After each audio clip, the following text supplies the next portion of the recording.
everybody, and welcome to the Costa Mesa Pettis Perspective. And tonight we are recapping the December 1st, this past Tuesday, City Council meeting.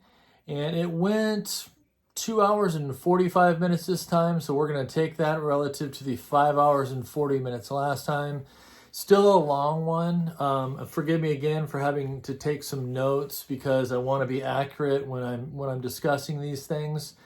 And first and foremost, I hope that everybody had a great Thanksgiving holiday with their family and friends. I know we did. We fried a turkey over here on East 15th Street, enjoyed good company and good food. So I hope the same went for all the Costa Mesa residents and their families.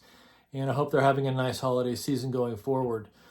So this council meeting, again, it was long, but mostly it was the bulk of the meeting was public comments not related to the agenda, and I'd say even more than that was ceremonial things having to do with the outgoing council crew and the incoming council crew. So I do want to say again, I've said it before online, that I really do want to say thank you to the folks that served as long as they did.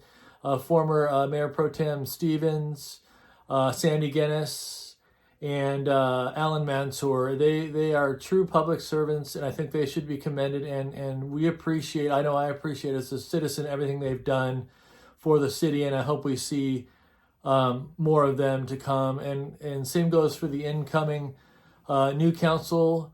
So like I said, we'll talk a bit about that here in a minute. But I'm going to look at my notes. So the public comment section kicked off with Mr. Chan, who is a well-known citizen on the west side of Costa Mesa, called in. I believe this was the 10th time he's called in related to this issue.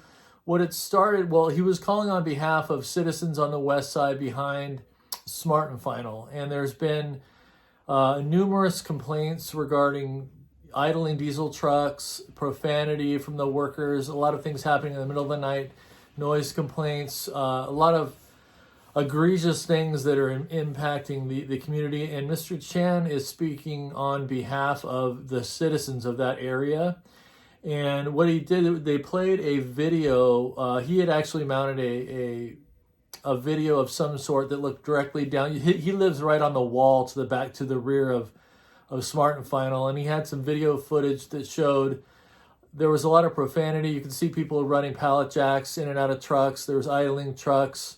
There was the video was bleeped, and I'll talk more about that in a minute, but there was the N-word being said repeatedly, F-bombs being dropped left and right, loud noise.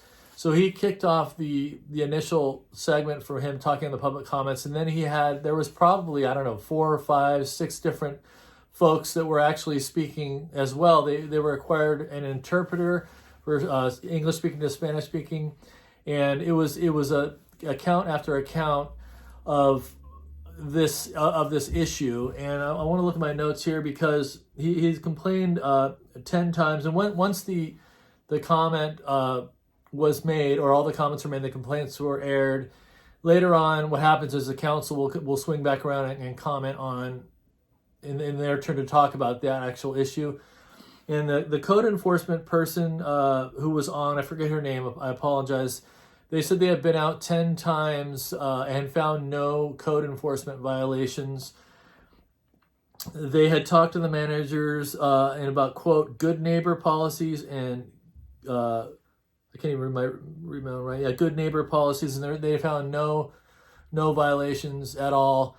You know, this one disturbs me because, yeah, I'm a free market guy, and I think about that. When it comes to the city council, I think a priority, the citizens and their grievances, legit grievances, should be, especially when it comes to public safety, nuisance, noise, health, should be a priority. And I got a sense that group was not feeling like they were being heard and haven't been heard for a long period of time. I did a little bit of research on him, and apparently he's been, for years, he's been talking about this. And one of the solutions, Councilmember Chavez said, quote, we need to have a good heart-to-heart with them. It's Smart and Final. That was his kind of proposed solution. I don't think that's going to cut it for the folks over on the west side. I can tell you right now that the Huntington Beach Smart and Final, the Newport Beach Smart and Final, there is not if there are any complaints or have been complaints, they're not going to be anywhere near to the degree that this one on the west side has received. And I believe that is, this is speculative on my part, but it's got to be because of the area.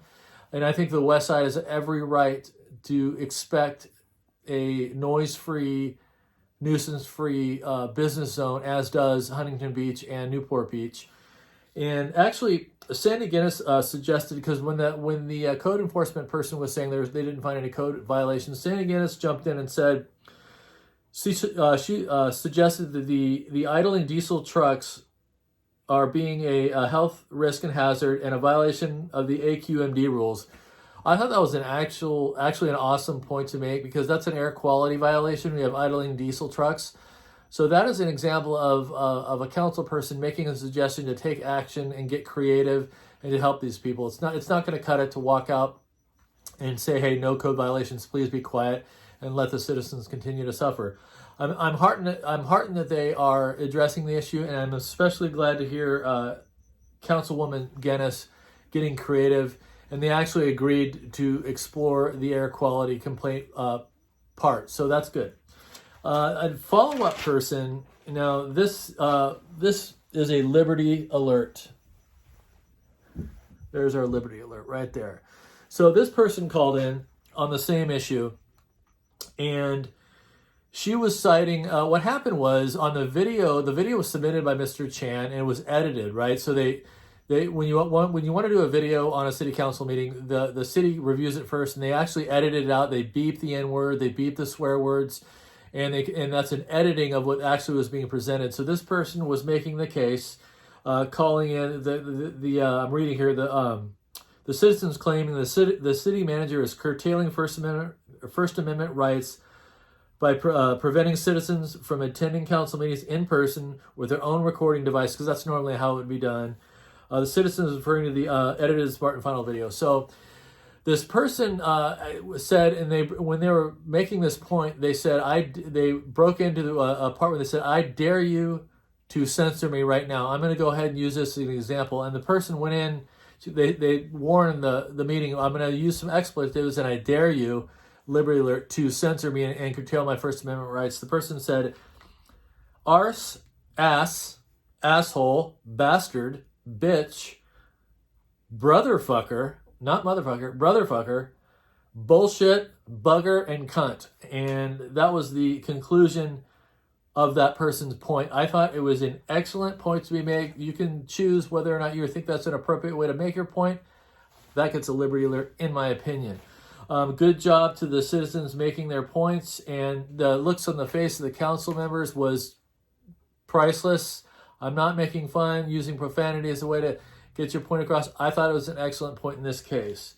So the rest of the meeting, most of the rest of the meeting was citizens, council people congratulating and thanking the service of the council people that are exiting, and welcoming the people that are coming in new that actually weren't on yet. They'll be sworn in. I believe they're going to be certified. Once the votes are certified, Jeff Harlan, Don Harper, and I think it's Ligeros. Excuse me if I'm getting the third person's name wrong. Will be certified. I believe they'll be. I think that the first council meeting in January is when the new crew will be in. It was very nice to see. It was a heartfelt. There were a lot of tears, and there was a video montage. I just thought it was neat to see all parties coming together and appreciating each other's service and welcoming the new people. Actually, there was a video by I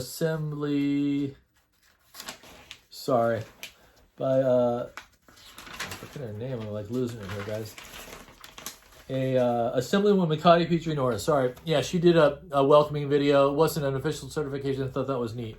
So I wasn't going to bring this part up because the reason I'm doing these videos is, I guess you could call this an editorial pursuit of mine, to me, making these videos and recapping council meetings. I'm trying to be accurate and reporting things as they see. And the reason I'm doing it is for the benefit of the individuals in Costa Mesa that don't want to sit through 2, 3, 4, 5, 6 hours of council meetings, but want to hear what was discussed. And I've made it a point to try, and yes, I'm going to offer my editorial, but my intent is to not make a mockery or to go at needlessly go at council members on either side. That's not what I'm, if I have an opinion, I'm going to say it, but I respect the workings of the council, and I think anything other than that would be a waste of their time. I want to say that, and I wasn't going to bring this up because the past is the past. I ran for city council and lost. It was a fair race. But we had Hegema Abraham called in twice and Ben Chapman called in. And the first call from Hegema was she was pretty much dressing down and going at the council because there was a ribbon cutting for this new business in Costa Mesa down the street from an old Newport electric bike store. And she said the mayor of Newport was there, Ben Chapman was there, she was there, and she didn't see anybody from our current council. Okay, valid point. I understand that she dressed them down pretty good, and enough said. That was valid concern to have. And then later on, she actually called in again, and this is after all the congratulations were going back and forth, and the thanks and the hope for the future and the new council. She decided to call in again and said she wanted to say how amazing everybody was and how that she had run for council and that Jeff Harlan was an amazing opponent, and she was very congratulatory. It was almost like she got to thinking about what she had said. Now she's going to swing back around. And then Ben Chapman called in, and I think that because Hegema and Ben I think Hegema took the secretary position at the CMRA. When I looked it up, I believe the CMRA is now the Greater Costa Mesa Republicans. I don't know if it's no longer CMRA or if it's the Greater. I don't know if they formed a new group. I'm not sure. But Ben Chapman went on to started off thanking everybody. But I'm quoting here. He said, "Thank you everyone for running a clean campaign." And then the second sentence was smear campaigns do nothing for the city. Now, this is where I'm going to have to draw a line because I was actually involved in the whole city council race, and there was major smearage going on. There was dirty tricks on all sides. I mean, it was a very contentious, fake profiles being used, mailers.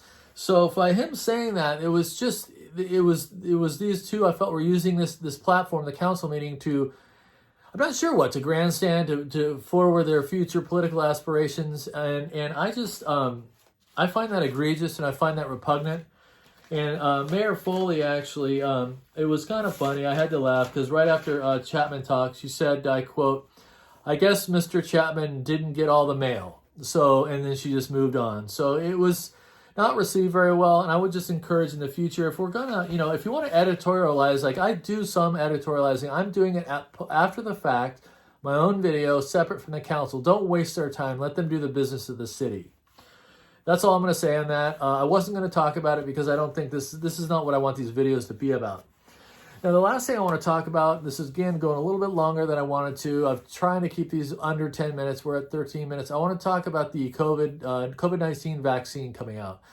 The reason I want to talk to you guys about it is because I work in healthcare at the federal government, at the VA, and we get some briefings on real-time, like what's happening with vaccines. And so we were briefed, was yesterday, the two vaccines are coming out. They are being distributed to the VA in mid-December. And there are two vaccines coming from Pfizer and Moderna. So it is happening, 100% coming.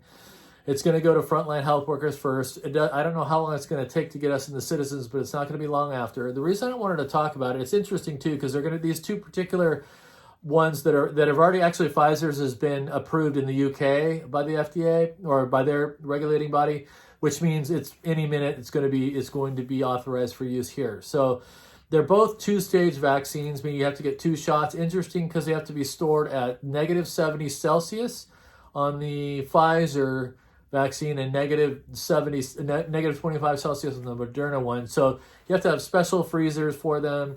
Then they thaw them out, and you get the vaccine in two phases. And what I wanted to talk about was people that are concerned about receiving the vaccine. I'm not talking politics right now at all. I'm talking about the type of vaccine that it's going to be. Normally when you get a flu shot, it's either there's going to be some sort of live or dead. They call it attenuated virus. There's going to be some form of the actual virus in the flu shot that's grown in an egg. Hence they say, are you allergic to eggs? When you're getting a normal flu shot. So there is some I still think everybody should get a regular flu shot, but some people are concerned, and I understand that. These vaccines are what they call, I'm just going to use the term mRNA, which is, it's a synthetic version of mRNA, which is basically tricking your cells to develop antibodies. I'm not going to get in the weeds on it, but there's actually zero biological virus of COVID-19 in these flu shots.